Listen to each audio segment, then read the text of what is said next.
So today I'm going to be doing my favorite. Very, very small molds. I kid, sort of. I have a love-hate relationship with these because I really do like the smaller little knickknacks, but it can be an exercise of super stress ball proportions on your hands because, as you can see here, I've really got to stretch this just to see the little face that I'm painting. But I had done this one only one time, I think, and not that successfully, and so I want to give it another try. And I'm going to try very, very hard to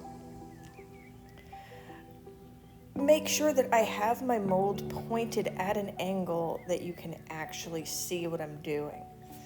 I can't promise that there won't be a few times during this video that it's just going to, all you're going to see is my brush and it might completely disappear from sight, because that's kind of just the nature of what you're dealing with when you're working with a very small mold like this. And you can see the shell indents here. What it's going to be is a little mermaid sleeping inside of a shell. Very cute. So I'm going to try to get down a little bit of color in the back there. I'm not entirely decided on how I want to do that hair. I might actually go with the apricot you see in the corner there. I think I'm probably going to do something pink like this with the hair and then blue with the shell.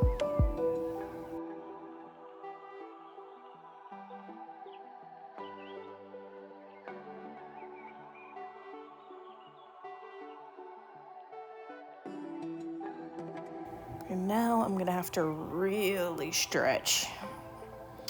Yeah, I did not get as much of the hair as I'd hoped. So let me put that to the side for just a moment so that I can kind of reevaluate how I want to tackle that. And this here is what I meant about the disappearing brush. I'm not sure exactly what the best way to film these tiny things would be. I don't know if a webcam instead of my cell phone would actually be better in this instance, but for right now, I'm going to do my best to make the cell phone work. And I'm pointing it as much of at an angle as I can towards the camera, and you still can't see everything I'm painting because of the lip. But I am basically just trying to get all the little pieces of the hair done. And I have to say, these silicone confection molds are so much stronger than they look because it is fighting me the whole way. Now, if you can tell, my hand's trembling just a little bit with the effort, but if you ever do want to get your less dominant hand stronger, this is a way.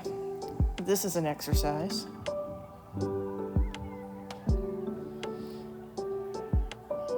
Strengthen your hands and be creative at the same time. Why not?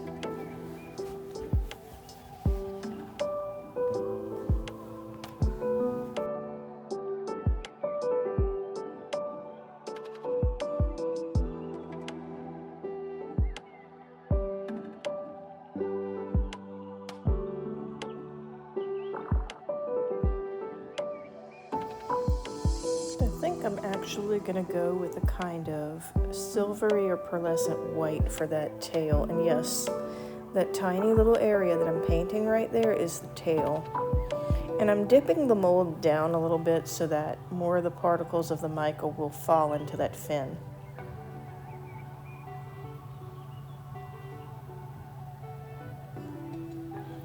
And I feel like since the shell's taking up the most space in this mold, we're really going to get the little details of the actual mermaid coming out the top down first, because they are smaller.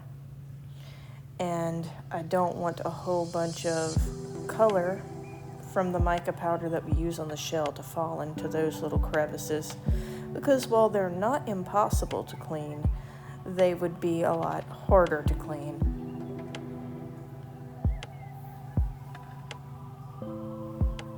And that's what we have so far.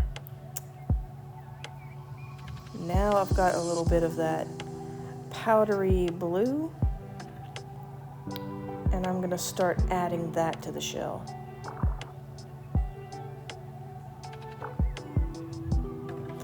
And as you can see, I've said this before in my other videos, these confectionery molds hold color very well. It's kind of the great thing about them and the bad thing about them. Great when it goes where you want it to go.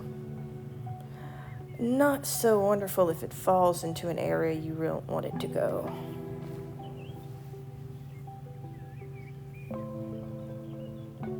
And again, I'm trying to make sure that I show as much of this to the camera as I can, but there are going to be a few places that I'm going to have to turn towards myself so that I can see what I'm doing.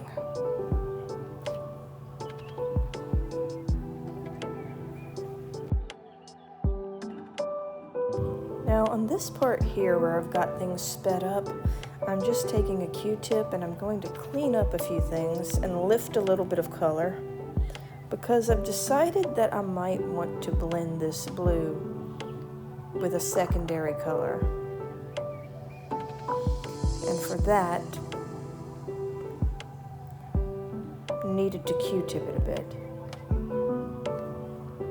And again, I'm sorry I'm pointing this away, but I have to point it towards me to see. One day we'll create technology where we can just put cameras in our eyes. Won't that be terrifying? It looks very shiny. Good, good.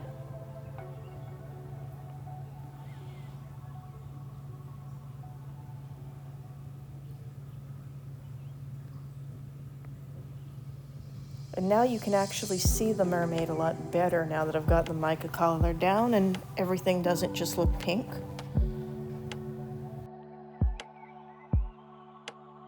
And here I have another one of the Let's Resin kind of chameleon type colors, and that one's called Grape. So I'm gonna see if I can't blend a little bit of this grape color into the blue. I think that might look really nice, especially with the white silver tail and the pink hair of the mermaid. I think those colors are going to stand out really well.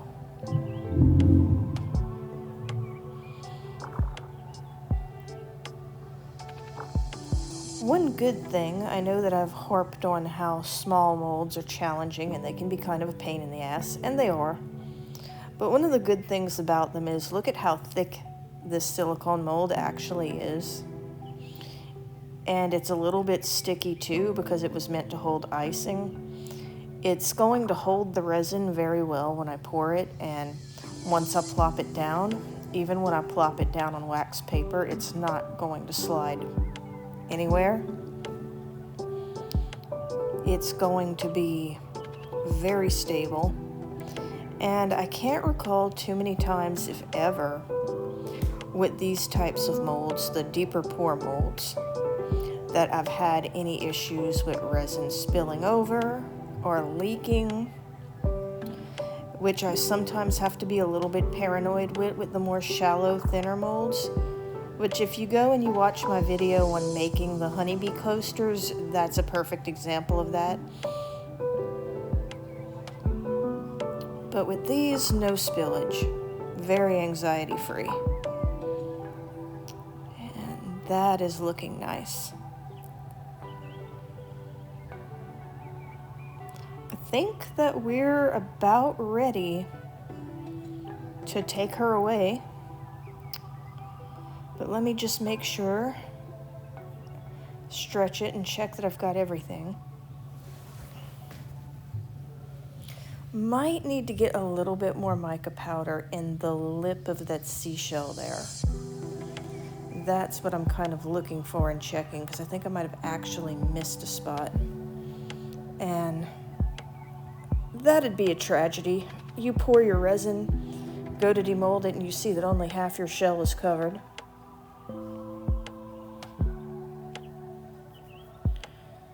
Okay, yeah, there's a few.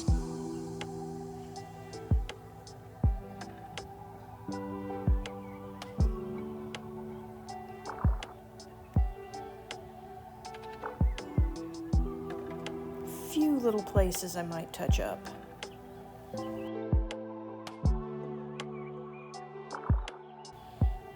There, I think that shell looks good. And I think we're ready to pour. That looks about right.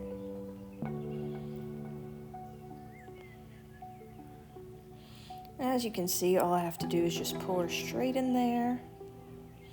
Doesn't really make much of a mess. I'm just letting a little bit of the resin drip off of this popsicle stick. And all of that below there is wax paper. And let's see if we can get it. Okay, whoa, almost dropped that. She came out pretty easy. All right, and this is what we were working on when we were painting this. And now in the future, if I want to do another one, I kind of have a little bit of a reference to look at. FYI, if you ever decide to paint one of these really smaller molds, it's sometimes better to have a reference of one that's already done. So you're not going in as blind, trying to figure out what parts of the mold are what and where what is supposed to be. But I like the way it came out. I'm amazed that I got the yellow into that little starfish on her head so well. So that's what it's come out like, and I think it's pretty nice. I might do another with brighter colors now that I actually have one that's already made, and it'll be a little bit easier now that I have a reference, because once you've made one of a mold that you're trying to create, then you at least have something more 3D visual to refer to. But anyway, if you've stuck through the video this long, please like and subscribe. And if there's something else on the channel you'd like to see, drop it in the comments. Until the next art story, see you next time.